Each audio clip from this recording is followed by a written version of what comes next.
Bienvenue au sein de notre jardin bio-aromatique d'Orica, jardin dédié aux plantes aromatiques et médicinales, unique dans son genre au Maroc, 37 km, 35 km environ, du sud-est de Marrakech. Parmi les plantes les plus utilisées à l'échelle mondiale, le thym.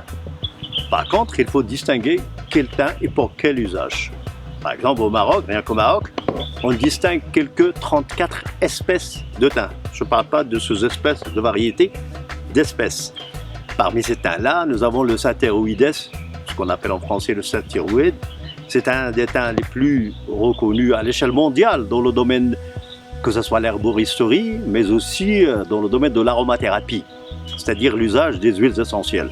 C'est une plante qui pousse aussi à l'état sauvage, ici c'est cultivé, mais aussi on la retrouve dans la montagne, dans l'Atlas, à l'état sauvage. C'est une plante qui est distillée. Bien entendu, il faut utiliser un matériel en inox pour distiller cette plante-là, qui ne demande pas beaucoup d'eau d'ailleurs. Donc il faut savoir stresser cette plante quelque part, ce qu'on appelle le stress hydrique.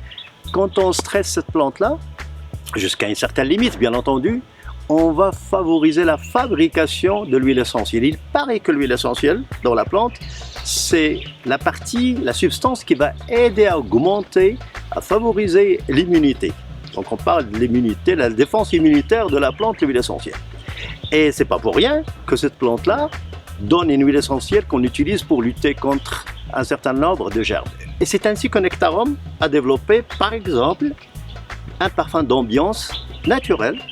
Donc pour pulvériser, donc on peut l'utiliser dans l'atmosphère, que ce soit dans une voiture, que ce soit dans dans une chambre, dans un salon, etc., pour aseptiser l'ambiance.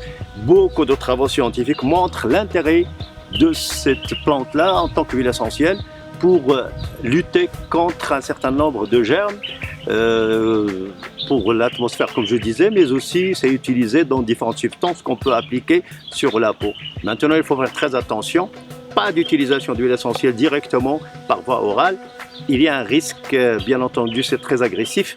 Par contre, quand c'est mélangé avec différentes substances, comme ici par exemple, ou dans une huile de massage, dans des dosages précis, là ça donne des intérêts très intéressants. Le thym, facile à cultiver, ne demande pas beaucoup d'eau, on le retrouve partout. C'est vrai, il y a certaines régions dont le biotope vont favoriser un thym beaucoup plus parfumé, avec des huiles essentielles. Généralement, ce sont les phénols pour les chimistes, donc carvacrol et thymol, qui vont aider à lutter contre les germes, contre un certain nombre de microbes.